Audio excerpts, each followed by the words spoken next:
صل على محمد وآل محمد. بسم الله الرحمن الرحيم. ياسين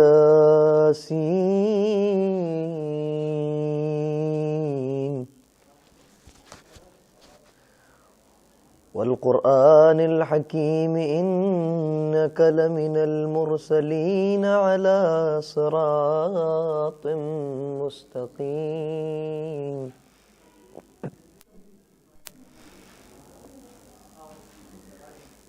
تنزيل العزيز الرحيم لتنذر قوما ما أنذر آباؤهم فهم غافلون.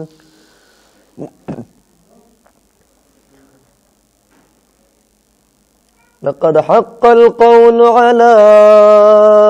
أكثرهم فهم لا يؤمنون.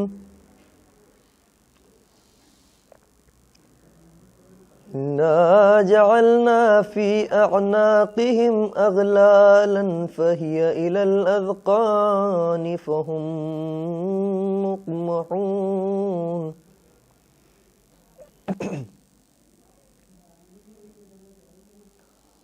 وجعلنا من بين أيديهم سدا ومن خلفهم سدا فأغشيناهم فهم لا يبصرون.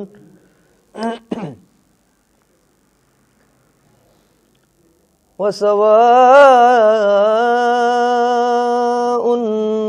عليهم أأنذرتهم أم لم تنذرهم لا يؤمنون.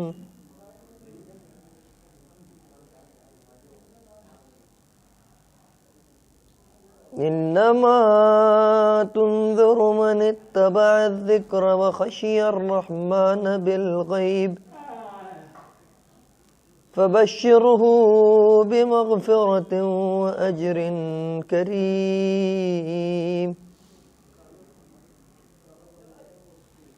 إنا نحن نحيي الموتى ونكتب ما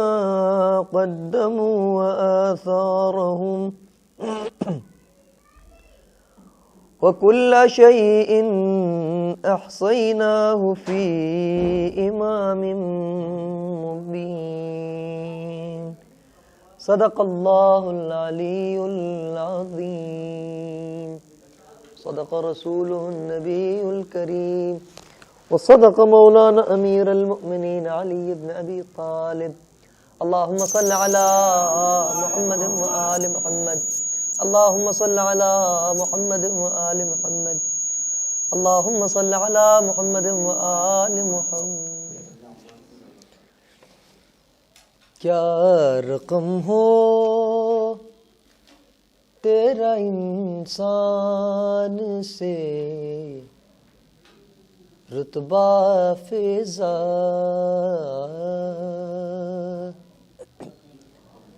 کیا رقم ہو تیرا انسان سے رتبہ فضا. لب معصوم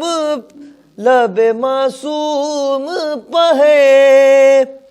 تیرا قصیدہ فضا. کیا رقم ہو تیرا انسان سے رتبہ فضا.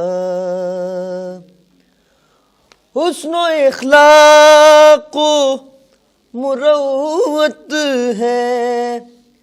سراپا فضا. حسن و اخلاق و مروت ہے سراپا فضا. یعنی ایک آئینہ سیرت زہرا فضا. یعنی ایک آئینہ سیرت زہرا فضا، ساتھ حیدر کے جو ہیں صورت مادل اصحاب، ساتھ حیدر کے جو ہیں صورت مادن اصحاب، فاطمہ کو بھی ملا ایک در یکتا فضا، فاطمہ کو بھی ملا ایک در یکتا فضا، کیا بھلا سمجھے گا کوئی تیری عظمت ہے کیا، کیا بھلا سمجھے گا کوئی تیری عظمت کیا ہے، ماں کا رتبہ تجھے سے پین نے بخشا فضا، ماں کا رتبہ تجھے سے پین نے بخشا فضا، تجھ کو حاصل ہوا زہرا کی کنیزی کا شرف، تجھ کو حاصل ہوا زہرا کی کنیزی کا شرف، بن گئی خاص مربی تیری زہرا فضا، بن گئی خاص مربی تیری زہرا فضا، تو معاون رہی زہرا کی امور حق میں، تو معاون رہی زہرا کی امور حق میں، ہر قدم تو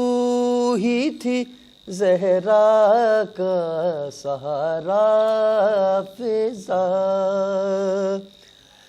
ہے زباں پر تیری آیات الہی ہر دم، ہے زباں پر تیری آیات الہی ہر دم، معتبر حد سے سوا ہے تیرا لہجہ فضا، معتبر حد سے سوا ہے تیرا لہجہ فضا، نظر میں تو نے جو جنت سے منگایا ہے تام، نظر میں تو نے جو جنت سے منگایا ہے تام، کھل گیا کیا تیرا خالق سے ہے رشتہ فضا، تو بھی زہرا کے گھرانے کی رہی پانچویں فرد، تو بھی زہرا کے گھرانے کی رہی پانچویں فرد، سورہ دہر ہے تیرا بھی قصیدہ فضا، سورہ دہر ہے تیرا بھی قصیدہ فضا، کہا زہرا نے یہ فضا سے سہارا دے مجھے، کہا زہرا نے یہ فضا سے سہارا دے مجھے، ہو گیا ختم شکم میں میرا بچہ فضا، ہو گیا ختم شکم میں میرا بچہ فضا، ساتھ ہم شیر کے ماں کہہ کے کیا تجھ کو سلام، ساتھ ہم شیر کے ماں کہہ کے کیا تجھ کو سلام، آیا رخصت کے لیے جب تیرا آقا فضا، اس نے ہر لمحہ حفاظت تیری کی ہے زینب، اس نے ہر لمحہ حفاظت تیری کی ہے زینب، بن گئی وقت مصیبت تیرا پردہ فضا، لپا جاری ہوا جب آپ کا نام نامی، لپا جاری ہوا جب آپ کا نام نامی، خادمہ آپ کی یاد آ گئی فضا فضا، خادمہ آپ کی یاد آ گئی فضا فضا، اب تو بس تیرا تصور ہی مکی ہے دل میں، اب تو بس تیرا تصور ہی مکی ہے دل میں، اے میری راحت جاں غم کا مداوا فضا، درد و آلام میں بھی تو رہی پابند نماز، درد و آلام میں بھی تو رہی پابند نماز، یاد کرتا ہے تجھے تیرا مصلی فضا، کس طرح دل سے کوئی یاد بھلا دے تیری، کس طرح دل سے کوئی یاد بھلا دے تیری، پھرتا رہتا ہے نظر میں تیرا چہرہ فضا، ذکر معصوم میں مخصوص وہ تیرا انداز، ذکر معصوم میں مخصوص وہ تیرا انداز، قلب احباب میں ہے آج بھی زندہ فضا، امتحان کیسا ضعیفی میں مقدر نے لیا، امتحان کیسا ضعیفی میں مقدر نے لیا، باپ کو لکھنا پڑا ہے تیرا نوحہ فضا، باپ کو لکھنا پڑا ہے تیرا نوحہ فضا، کیسے بتلائیں اسے ماں گئی سوئے جنت، کیسے بتلائیں اسے ماں گئی سوئے جنت، پوچھتا جب بھی ہے تجھ کو تیرا بیٹا فضا، یہ میرے شعر نہیں ہے یہ دکھ دل کی صدا، یہ میرے شعر نہیں ہے یہ دکھ دل، یہ میرے شعر نہیں ہے یہ دکھ دل کی صدا،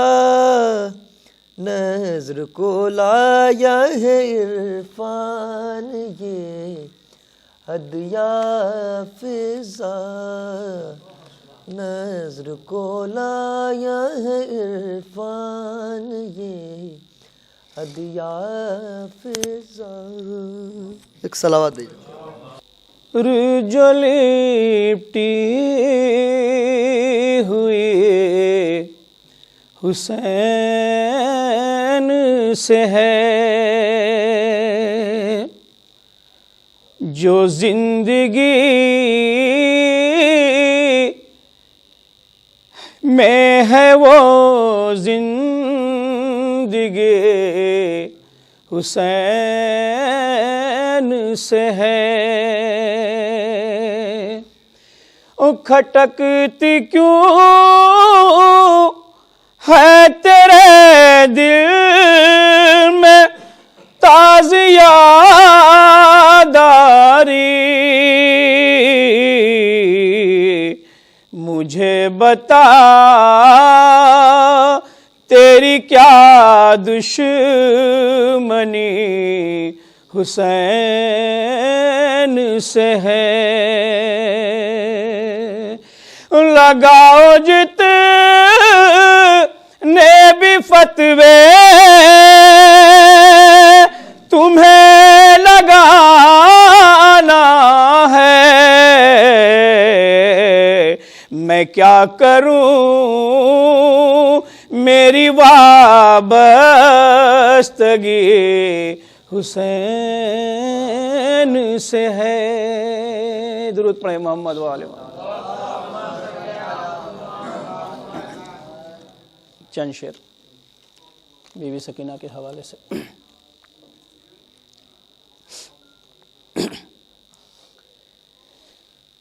سب رہا ہو گئے پر میں نہ رہا ہو پائی، گونجتی ہے کوئی زندہ میں صدا یہ اکثر، سب رہا ہو گئے پر میں نہ رہا ہو پائی، ہوگا محسوس اگر شام میں دیکھو آ کر، سب رہا ہو گئے پر میں نہ رہا ہو پائی، چھوڑ کر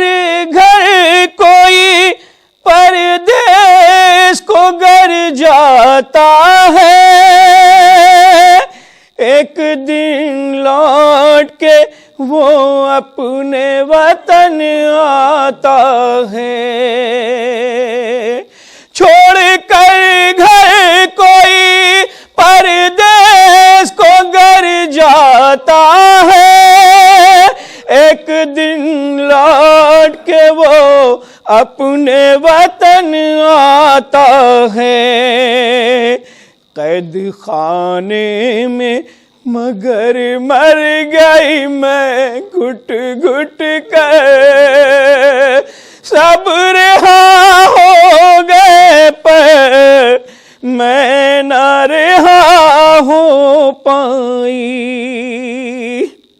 ارے ہاں وطن جانے کا ارمان بہت مجھ کو تھا، کیا خبر تھی کہ مقدر میں میرے کیا ہے لکھا. بس یہی بات ستاتی ہے مجھے رہ رہ کر. سب رہا ہو گئے پر میں نہ رہا ہو پائی. اس قدر کھائے ہیں ظالم کے تماچے میں نے، قبر میں آج بھی رخسار ہیں نیلے میرے. اس قدر کھائے ہیں ظالم کے تماچے میں نے، قبر میں آج بھی رخسار ہیں میرے نیلے. اور کانوں سے ستمگاروں نے چھینے گوہر، سب رہا ہو گئے پر میں نہ رہا ہو پائی. شدت پیاس مجھے اس طرح تڑپاتی تھی، ہڈیوں سے بھی چٹکنے کی صدا آتی تھی. شدت پیاس مجھے اس طرح تڑپاتی تھی، ہڈیوں سے بھی چٹکنے کی صدا آتی تھی. تشنگی نے مجھے کر ڈالا تھا اتنا لاغر، سب رہا ہو گئے پر میں نہ رہا ہو پائی. بعد بابا کے سکون مجھ کو میسر نہ ہوا، خاک ہی بن گیا زندان میں بستر میرا. بعد بابا کے سکون مجھ کو میسر نہ ہوا، خاک ہی بن گیا زندان میں بستر میرا. ایسا لگتا ہے کہ چلتا ہے جگر پر خنجر، سب رہا ہو گئے پر میں نہ رہا ہو پائی. زندگی نے بھی ترس خوں کے رہائی دے دی، زندگی نے بھی ترس کھا کے رہائی دے دی. ہر قید خانے سے مگر مجھ کو رہائی نہ ملی. بس یہی زخم تو تازہ ہے ابھی تک دل پر، سب رہا ہو گئے پر میں نہ رہا ہو پائی. سماعت فرمائے خاص طور سے یہ بند. یہ تاریمان کے اپنا کبھی گھر دیکھوں گی، ختم کب ہوگا مصائب کا سفر دیکھوں گی. یہ تاریمان کے اپنا کبھی گھر دیکھوں گی، ختم کب ہوگا مصائب کا سفر دیکھوں گی. حسرت تھی کہ صغرا سے ملوں گی جا کر، سب رہا ہو گئے پر میں نہ رہا ہو پائی، اپنے احساس کو ہے دے جو رقم میں نے کیا، پیٹ کے سر کو سبھی رونے لگے اہل عزا، اپنے احساس کو ہے دے جو رقم میں نے کیا، پیٹ کے سر کو سبھی رونے لگے اہل عزا، اور قلم روتا ہے کاغذ پہ یہ نوحہ لکھ کر، سب رہا ہو گئے پر میں نہ رہا ہو پائی، گونجتی ہے کوئی زندہ میں صدا یہ اکثر، سب رہا ہو گئے پر میں نہ رہا ہو پائی۔ فاتحہ۔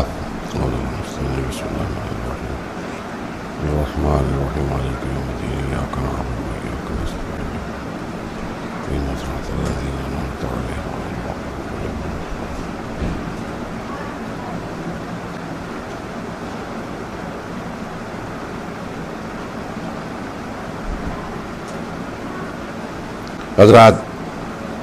التماس ہے کہ ایک مرتبہ سورہ حمد اور 3 مرتبہ سورہ اخلاص کی تلاوت فرما کر مرحوم سید اعجاز حیدر صاحب اور سرکار صاحب ابن سید محمد حیدر صاحب مرحوم سالم صاحب کی روح کو ایصال ثواب کر۔ بسم اللہ الرحمن الرحیم، نعبد و ایاک نستعین، اهدنا الصراط المستقیم، انعمت علیہم غیر المغضوب علیہم ولا الضالین۔ بسم اللہ الرحمن الرحیم، اللہ احد اللہ لم یکن له کفوا احد، بسم اللہ الرحمن الرحیم، اللہ احد یولد ولم یکن له کفوا احد، بسم اللہ الرحمن الرحیم، ومن لم یولد ولم یکن له کفوا احد، محمد رسول اللہ۔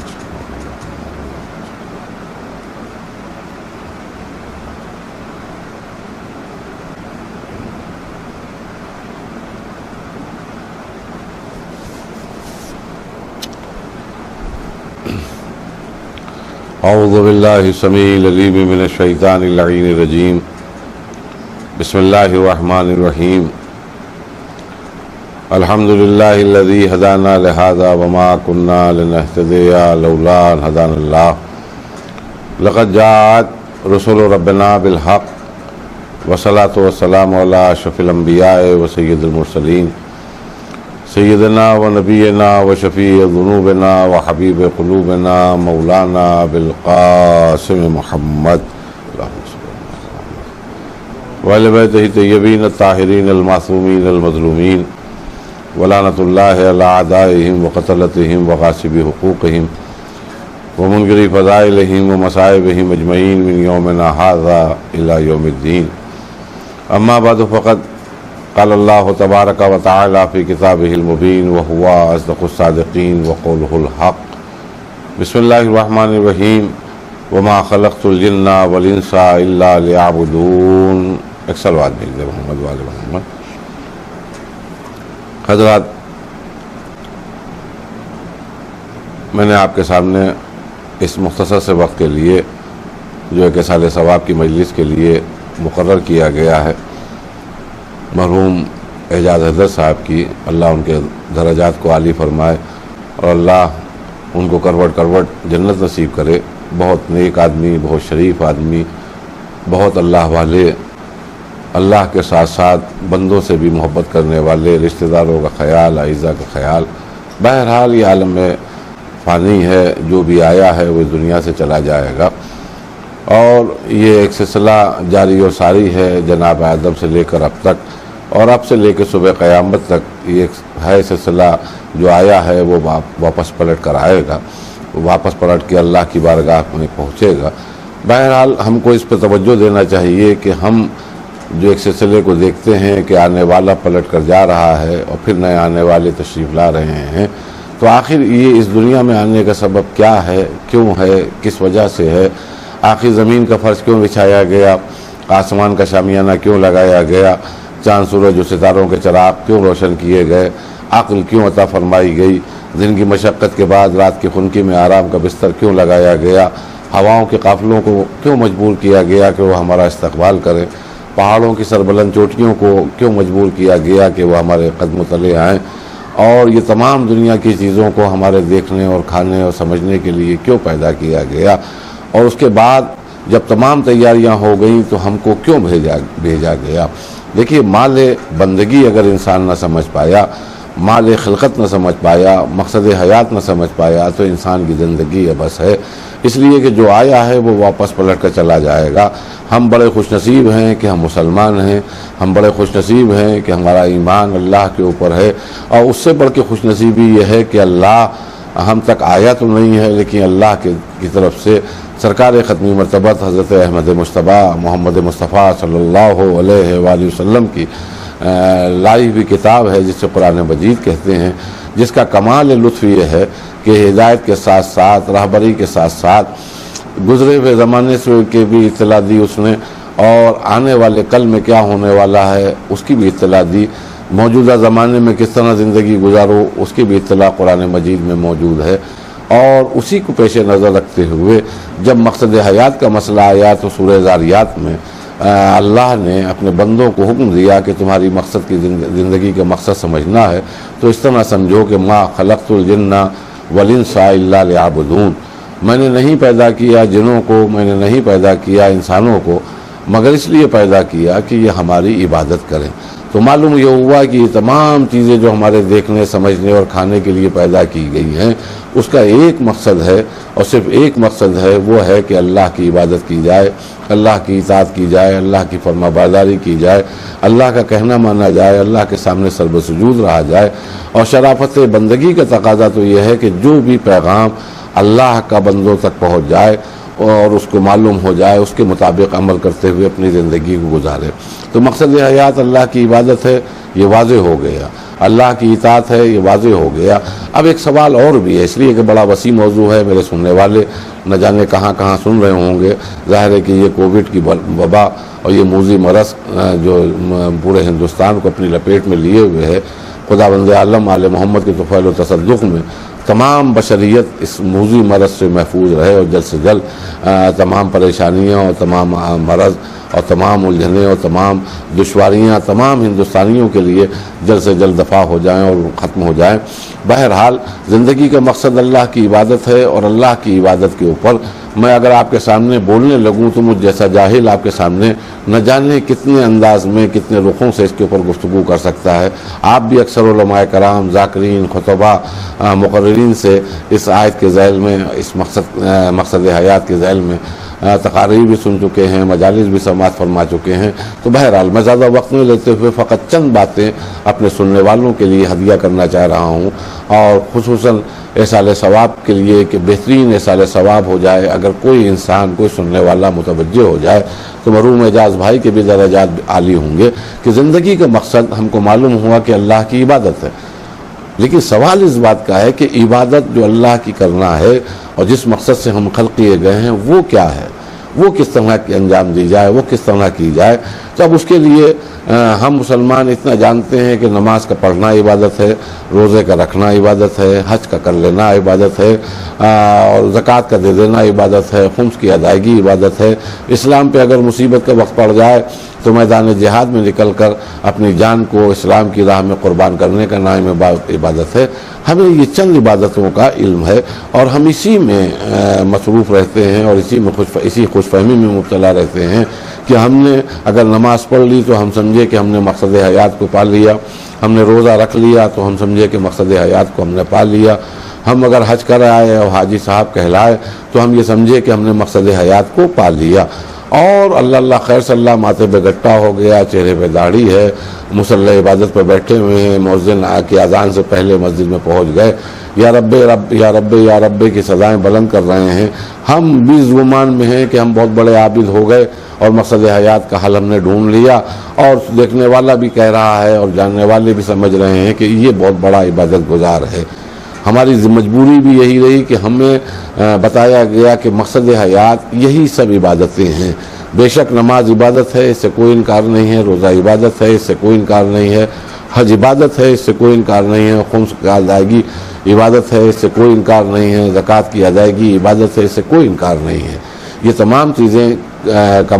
جو منکر ہو وہ بہرحال مسلمان نہیں ہے۔ لیکن میں ایک بات آپ کو سامنے عرض کرنا چاہتا ہوں، اور وہ میں اپنی طرف سے نہیں کرنا چاہتا ہوں، تاریخ انبیاء میں اگر آپ دیکھیے، انبیاء ما سبق کی زندگیوں کو اٹھائیے تو اس میں ایک اولو العزم پیغمبر ہے جسے اللہ نے یہ رتبہ بخشا کہ کلیم بھی بنایا، صاحب کتاب بھی بنایا، اور 1,24,000 پیغمبروں میں جو 5 بڑے رسول ہیں اس میں بھی اس کا نام نامی اس میں گرامی موجود ہے، یعنی حضرت موسیٰ علیہ السلام۔ یہ جناب موسیٰ علیہ السلام کا ایک واقعہ ہے جو ہم کو متوجہ کر رہا ہے کہ مقصد حیات کیا ہے۔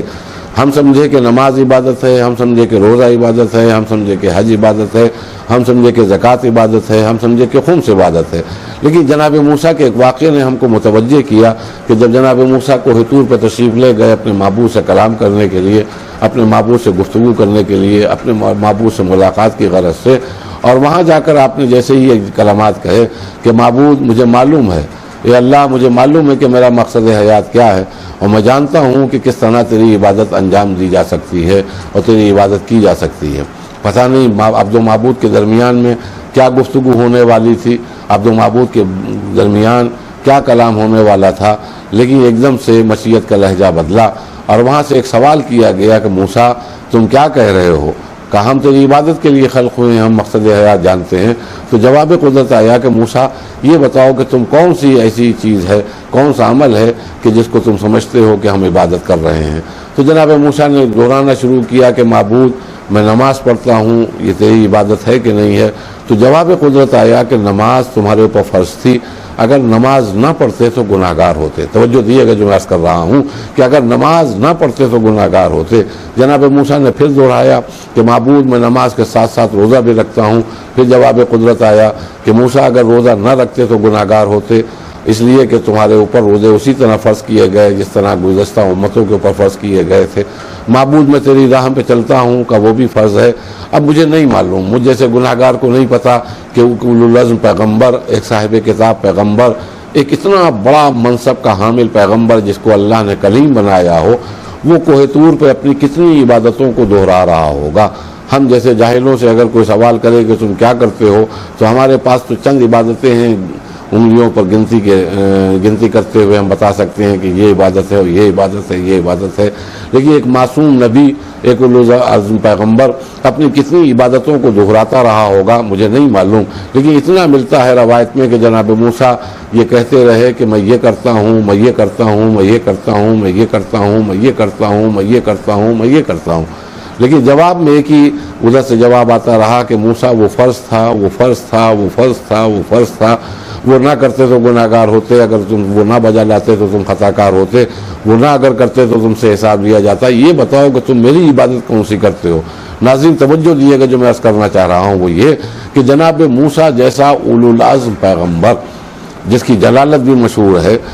جس کی ہیبت بھی مشہور ہے، جناب موسیٰ جیسا نبی بھی کانپنے لگا اور تھرتھراتے ہوئے ایک سوال کیا، معبود اب اس کے علاوہ کون سی عبادت تیری ہو سکتی ہے؟ تو ہی بتا سکتا ہے۔ میں نے جو گنوائے ہیں، میں نے جو عبادتیں گنوائی ہیں، میں سمجھتا ہوں کہ یہی عبادت ہے، اب تو ہی بتا دے۔ اگر یہ تمام عبادتیں جو میں نے گنوائی ہیں فرض ہے تو تو ہی بتا دے کہ تیری عبادت کس طرح ہو سکتی ہے۔ تو جواب قدرت آیا کہ موسیٰ اگر تمہیں میری عبادت کرنا ہے تو میرے بندوں سے محبت کرو۔ دیکھیے توجہ دیے گا،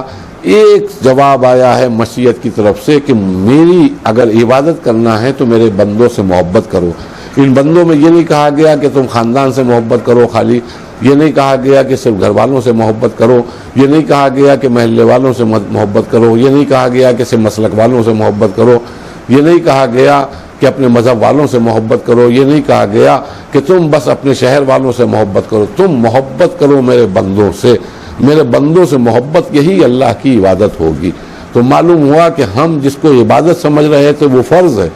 اور جو عبادت مشیت کی طرف سے موسیٰ کو بتائی گئی وہ ہے بندوں سے عبادت۔ اور ہمارے مرحوم اعجاز بھائی کا کمال یہی تھا، کمال امتیاز جسے کہا جائے، تورہ امتیاز کہا جائے، کہ وہ جہاں عبادتوں میں مشغول رہنے والے تھے، اللہ کے رکوع و سجود کرنے والے تھے، اسی طرح وہ بندوں کا بھی خیال رکھنے والے تھے۔ تو دو چیزیں ہیں، ایک حقوق اللہ ہے، ایک حقوق العباد ہے، ایک اللہ کے سامنے رکوع و سجود ہے، ایک بندوں سے محبت ہے، یہ بھی عبادت ہے اور وہ بھی عبادت ہے۔ اس کے لیے میں کہیں نہیں جاؤں گا، میں اکثر اس موضوع کے اوپر جب گفتگو کرتا ہوں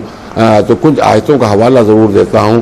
قرآن مجید کی، کہ جس کی وجہ سے بات کی دلیل کے طور پر وہ بات آیتیں بھی پہنچ جائیں، اور جس بات کو میں کہنا چاہ رہا ہوں وہ سننے والوں کے لیے آسان ہو جائے، کہ صرف نماز کا پڑھنا یا روزے کا رکھنا یا حج کا کرنا یا زکوٰۃ کا دینا یا خمس کا ادا کرنا یہی عبادت نہیں ہے، بلکہ اس کے ساتھ ساتھ ایک منظر ہے جسے قرآن نے کوٹ کیا، اور یہ بھی لطف خدا ہے کہ آنے والے کل کی بھی خبر ہم کو دے دی کہ کل کیا ہونے والا ہے۔ اور وہ منظر ہے کہ جب سور پھونکا گیا ہے، جسموں کو نکالا گیا ہے، ایک میدان میں پہنچا دیا گیا ہے، اور اس کے بعد میں نفسی نفسی ہے، بھوک ہے، پیاس ہے، پھر حساب و کتاب کی منزلیں ہیں۔ فمن یعمل مثقال ذرۃ شرا یرہ ومن یعمل مثقال ذرۃ شرا یرہ ومن یعمل مثقال ذرۃ خیرا یرہ۔ ذرہ برابر بدی بھی دکھائی جا رہی ہے، ذرہ برابر نیکی بھی دکھائی جا رہی ہے۔ ایسے ماحول میں جب حساب و کتاب ہو گیا اور میزان عدالت پر نام اعمال کو تول بھی لیا گیا، فاما من ثقلت موازینہ فہو فی عیشۃ راضیہ واما من خفت موازینہ فامہ ہاویہ۔ نیکیوں کا پلہ بھاری ہوا تو ہمیشہ کے لیے عیش ہے، ہمیشہ کے لیے سکون ہے، ہمیشہ کے لیے راحت ہے، ہمیشہ کے لیے جسے کہا جائے ابدی ٹھکانہ جنت ہے۔ اور اگر برائیوں کا پلہ بھاری ہوا تو ابدی ٹھکانہ جہنم ہے۔ اور اس کے بعد میں جب فیصلے ہو گئے، اصحاب یمین اور اصحاب شمال نظر آئے، داہنے ہاتھ والے اور بائیں ہاتھ والے، اور بائیں ہاتھ والے جہنم کی طرف بڑھنے لگے اور دائیں ہاتھ والے جنت کی طرف بڑھنے لگے۔ ادھر وہ جنت میں پہنچے، ادھر ان کے پاس سکون ہی سکون ہے، سلام کرنے والے سلام کر رہے ہیں، استقبال والے کرنے والے استقبال کر رہے ہیں، دودھ کی نہریں بہہ رہی ہیں، تمام طرح کی جو لگژریز ہم تصور کر سکتے ہیں وہ لگژریز ان کو مہیا ہو چکی ہیں۔ ایسے موقع پر قرآن نے ایک منظر پیش کیا کہ جو جہنم میں جل رہے تھے، وہ رو رہے تھے، وہ چلا رہے تھے، وہ احتجاج کر رہے تھے، وہ شور مچا رہے تھے کہ ہمیں اس مصیبت سے نکالا جائے، تو ان کی پریشانی کو دیکھ کر جنت والے بے قرار ہو گئے۔ اب ظاہر ہے کہ جب جنت والے بے قرار جنت میں جا کر ہو جائیں تو یہ مشیت کو کہاں گوارا ہو۔ تو آواز قدرت آئی کہ تم کیوں پریشان ہو؟ تو جواب دیا ان لوگوں نے کہ آخر یہ لوگ کیوں جہنم میں جل رہے ہیں، کیا اسباب تھے، کون سی وجہیں تھیں کہ جس کی بنیاد پر یہ جہنم میں جل رہے ہیں۔ تو جواب آواز قدرت آئے گی کہ تم خود ان سے سوال کرو، بے شک میں بتا سکتا تھا تم کو، لیکن تم خود سوال کرو کہ کون سے اسباب تھے جو انہیں جہنم میں جلنے پر مجبور کیے ہوئے ہیں۔ تو حکم خدا ہوگا کہ تم سوال کرو، تو جنت والے سوال کریں گے جہنم والوں سے۔ اب میں ناظرین سے، بچے بھی سن رہے ہیں، جوان بھی سن رہے ہیں، بزرگوں سے معذرت کے ساتھ میں جوانوں کو اور بچوں کو متوجہ کر رہا ہوں کہ بھائی عقل کے ناخن انسان کو لینا چاہیے، اور سمجھداری اور ہوشیاری تو یہی ہے کہ جب پرچہ آؤٹ ہو جائے اور رزلٹ آؤٹ ہو جائے تو جو انجام ہونے والا ہے اگر اس کی خبر پہلے سے لگ جائے تو سمجھداری اور ہوشیاری تو یہی ہے کہ ہر اس کام سے انسان محفوظ رہے کہ جس کی بنیاد پر گھاٹا اٹھانا کی نوبت آ جائے، اور ہر اس کام کی طرف انسان کو بڑھنا چاہیے کہ جس کی وجہ سے ابدی سکون ہو، چین ہو، اطمینان ہو، راحت ہو، ہمیشہ کے لیے جنت ہو۔ تو جنت والوں نے ایک سوال کیا، اسی کو قرآن نے سورہ مدثر میں کوٹ کیا کہ فی جنات، جو جنت میں تھے انہوں نے سوال کیا، یتساءلون عن المجرمین، انہوں نے مجرمین سے سوال کیا، گناہگاروں سے سوال کیا، خطاکاروں سے سوال کیا، جہنم میں جلنے والوں سے سوال کیا، ما سلککم فی سقر، تمہیں کون سی ایسی چیز تھی جو اس جہنم میں لے کے آئی؟ آخر کیا اسباب تھے، کیا بنیاد تھی کیا تم سے غلطیاں اور لغزشیں ہوئی تھیں کہ تم جہنم کی آگ میں اس طرح جھونک دیے گئے ہو اور اب چلا رہے ہو؟ آخر کیا وجہ تھی؟ ما سلککم فی سقر، تمہیں ایسی کون سی چیز تھی جو اس جہنم میں لے کے آئی؟ جیسے ہی جنت والوں نے یہ سوال کیا تو اب حکم خدا ہوا جہنم والوں کو ٹھہرو، پہلے جنت والوں کے سوال کا جواب دو۔ اور میں اکثر ایک جملہ کہتا ہوں کہ جنت والوں کے اس سوال کے اوپر پہلی بار جہنم والے سچ بول رہے ہوں گے، اور جو جواب دے رہے ہوں گے وہ سچ دے رہے ہوں گے، اس لیے کہ وہ انجام دے چکے ہیں کہ جھوٹ کا نتیجہ کیا ہوتا ہے۔ تو جیسے ہی جنت والوں نے کہا ما سلککم فی سقر، تو فوراً ہی جہنم والوں نے جواب دیا قالوا لم نک من المصلین، انہوں نے جواب دیا کہ ہم مصلین میں سے نہیں تھے۔ مصلین جسے مصلی کہا جاتا ہے، جو ہم لوگ اکثر جملہ استعمال کرتے ہیں مسجد میں کہ بھئی مصلی بچھاؤ، مصلی بچھاؤ، یعنی عبادت گزاروں میں نہیں تھے، اس سبب سے جہنم میں آئے۔ قالوا لم نک من المصلین، ہم مصلین میں سے نہیں تھے، بلکہ ہمارے چھٹے امام جعفر صادق علیہ السلام تو ایک جملہ عجیب فرماتے ہیں کہ تمہیں نہیں معلوم کہ مصلین کون ہیں؟ تو کسی نے سوال کیا فرزند رسول مصلین سے مراد کیا ہے؟ کہ مصلین سے مراد ولائے آل محمد پر باقی رہنے والے۔ بہرحال ہم مصلین میں سے نہیں تھے، ہم عبادت گزار نہیں تھے، اس سبب سے ہم جہنم میں آئے۔ یہیں پر اگر جہنم والے خاموش ہو جاتے تو ہم یہ سمجھتے کہ بس ہم مصلی پر بیٹھ گئے، ہم عبادت خداوندی میں مشغول ہو گئے، ہم رکوع و سجود کرتے ہوئے نظر آئے، ہم نے چاہے ماں کا کہنا مانا یا نہ کہنا مانا، ہم نے باپ کی بات کو تسلیم کیا یا نہیں کیا، ہم نے بھائی بہنوں کی پرواہ کی کہ نہیں کی، ہم نے اپنے تمام حقوق کو ادا کیا یا نہیں کیا، لیکن ہاں اگر مصلی پر پابندی سے بیٹھ گئے تو ہم جہنم میں جانے والوں میں شمار نہیں کیے جائیں گے۔ لیکن یہاں پر لمحہ فکریہ ہے، جو جواب ہے سورہ مدثر 74واں سورہ ہے قرآن مجید کا، اس میں ایک جواب نہیں دیا جہنم والوں نے کہ قالوا لم نک من المصلین، ہم مصلین میں سے نہیں تھے اس سبب سے جہنم میں آئے، بلکہ فوراً پلٹ کے کہا ولم نک نطعم المسکین، اور بھائیوں ہم محتاجوں کو کھانا نہیں کھلاتے تھے، اس سبب سے جہنم میں آئے۔ دیکھیے بات پھر وہیں غور کرنے والی بات ہے، اور خاص کر کے اس دور میں، کورونا کے دور میں تمام انسانوں کے لیے ہر مسلمان کو متوجہ ہونا چاہیے کہ بیمار کو یہ نہ دیکھا جائے کہ یہ بیمار کس مذہب کا ہے، کس مسلک کا ہے، کس دھرم کا ہے، کس ریلیجیس کا ہے، بلکہ پہلی بات جو قرآن مجید نے بیان کی ہے کہ جہنم میں جلنے والوں نے جو پیغام دیا ہے وہ متوجہ کرنے کے لیے جواب دیے ہیں کہ اگر تم زندہ ہو تو ابھی موقع غنیمت ہے، تمہارا شمار ہم میں نہ ہو تو سن لو قالوا لم نک من المصلین، ہم مصلین میں سے نہیں تھے، سبب سے جہنم میں آئے، ولم نک نطعم المسکین، اور ہم محتاجوں کو کھانا نہیں کھلاتے تھے، اس سبب سے جہنم میں آئے۔ یعنی پوری طرح پیرالل ہے، برابر کا مسئلہ ہے۔ جس طرح مصلی عبادت پر بیٹھ کر رکوع و سجود کرنا رضائے خداوندی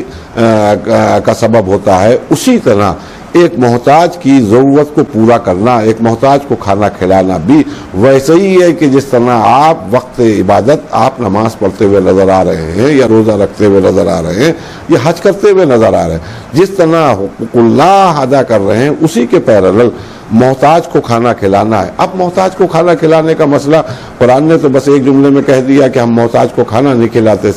سبب سے جہنم میں آئے، لیکن اس کی بھی ڈیپتھ میں جائیے، اس کی بھی گہرائی میں جائیے، اس کی بھی گہرائی میں جائیے تو صرف محتاج کو کھانا کھلانے کا مسئلہ نہیں، بلکہ جہنم والے یہ کہہ رہے ہیں کہ ہم ضرورت مند کی ضرورت نہیں پوری کرتے تھے۔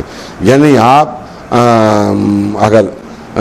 کچھ جانتے ہیں اور سامنے والا انجان ہے اور وہ آپ سے جاننا چاہتا ہے تو وہ اس وقت کا محتاج ہے۔ آپ کا پہلا فرض ہے کہ اگر آپ اس علم کے بارے میں جانتے ہیں، اس فن کے بارے میں جانتے ہیں، اس فن کے بارے میں ماہر ہیں جو سامنے والا متمنی ہے کہ اس کو معلوم ہو جائے، تو یہ بھی ہے محتاج کو کھانا کھلانا۔ کسی کو اسکولنگ قرار دینا یہ بھی ہے محتاج کو کھانا کھلانا۔ کسی یتیم کے سر پر شفقت سے ہاتھ پھیرنا یہ بھی ہے محتاج کو کھانا کھلانا۔ کسی بیوہ کی ضرورت کو پوری کرنا یہ بھی ہے محتاج کو کھانا کھلانا۔ یعنی ان تمام بہت واسط سبجیکٹ ہے یہ کہ ایک محتاج کو کھانا کھلانا۔ ولم نک نطعم المسکین، ہم محتاجوں کو کھانا نہیں کھلاتے تھے، اس سبب سے جہنم میں آئے۔ پھر یہیں پہ رکے نہیں جہنم والے، اور تیسرا جواب دیا وَكُنَّا نَخُوضُ مَعَ الْخَائِضِينَ، اور ہم ہر باطل آواز پر گھس پڑتے تھے بغیر سمجھے بوجھے کہ یہ باطل آواز اٹھانے والا